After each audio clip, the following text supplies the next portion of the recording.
are you all doing? I am gonna cut both of these, and let me just measure here. I am gonna do this 10 inches here.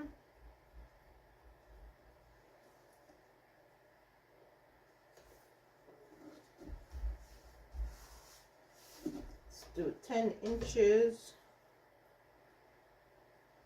over here. I'll just draw a line.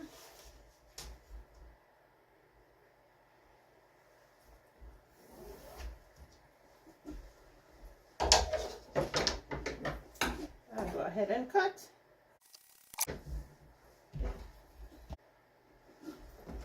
I just put this on here.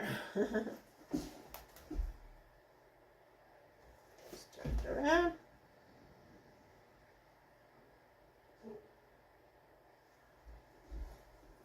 And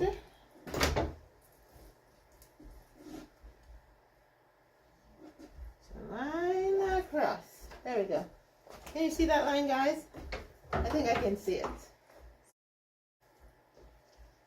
Put right sides together.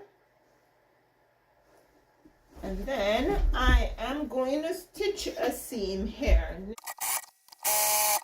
Now, I just did a plain stitch to make my seam. I am going to open this and I am going to do a top stitch. Now I'm going to be stitching it from the wrong side because I want to see what I am doing.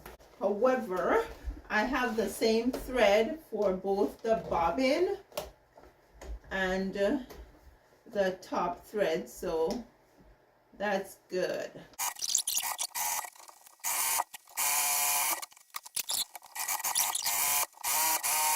Okay, so what I want to do is to put a similar cut like this.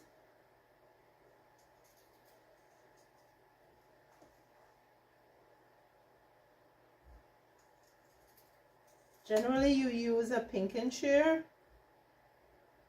to finish off raw edges and help to stop fraying. My mom used a pinking shear when I was growing up because my mom actually sewed clothing. And my mom used a sewing machine that she had to pedal. It was a singer sewing machine. And whenever she had knee problems, I would sit beside her and pedal while she guides and stitch what she's doing. So, been pedaling my sewing machine since I was born, I guess.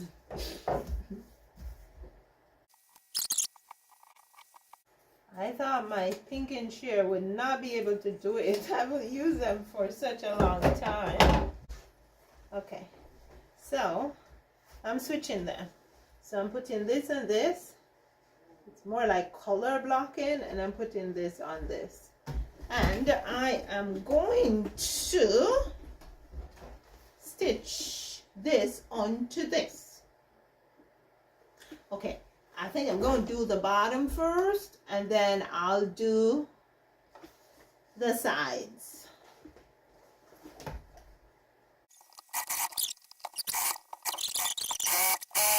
I remember when I was going, or when I went to Teachers College, we had to do a project, and you could either choose to go cook a dish or choose to sew something, and sewing wasn't a part of my course because I did geography and history. That's what I did in Teachers College. So sewing was never a part of my course.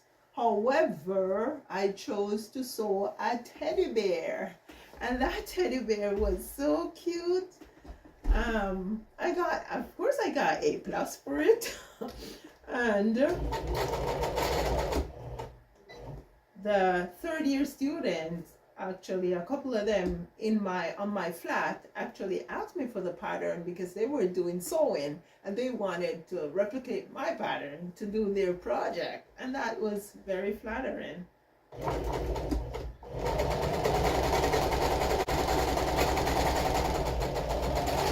And since I got married, oh, my bobbin finished.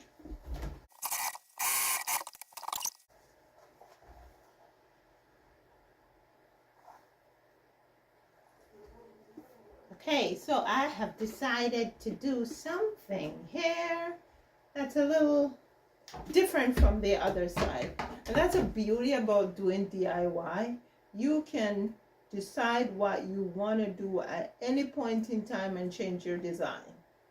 So I am just cutting out a piece here and go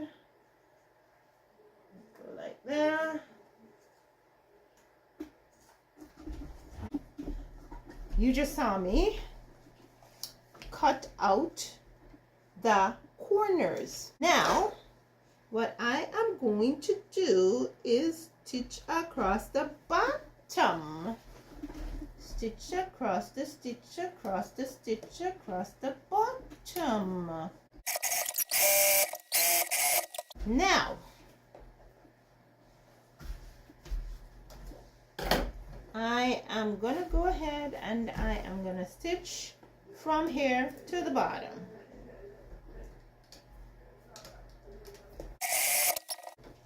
Now, I'm going to stitch this side also. Okay. What I'm going to do is just draw a stitching line. So I'm going to use my tracing wheel.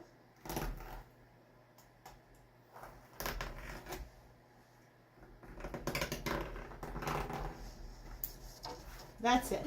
That's where I am going to stitch. So I'm going to go ahead and I am going to stitch, following the line I just made with the tracing wheel.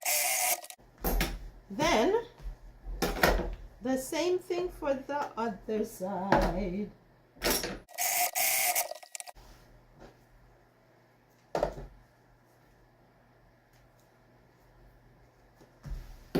Okay.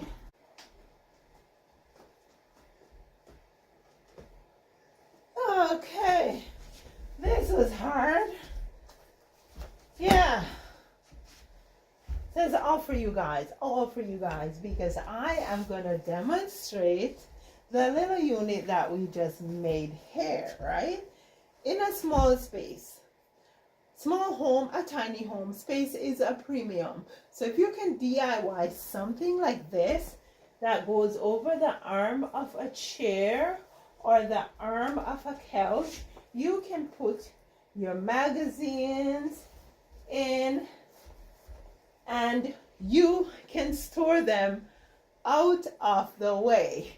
Now, for this side, the reason why I cut this off is because I want you to have a space to put pencils and pens.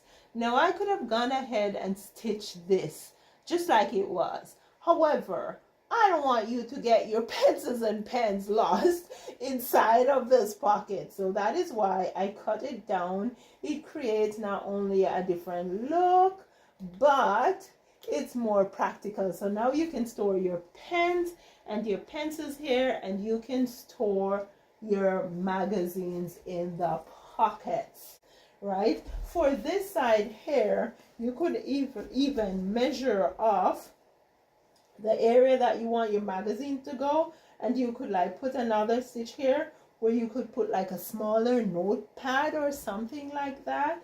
But yeah, in a small space, a tiny home, anything you can get up off the floor, onto the walls, onto your couch or your chairs, it helps to keep your space clutter free and just light and airy, right? Plus, It adds a little panache, right? Some mid-century mod look. Let me know what you think, guys. Leave it in the comments below. Please like, share, and subscribe. I will see you again soon. Thank you.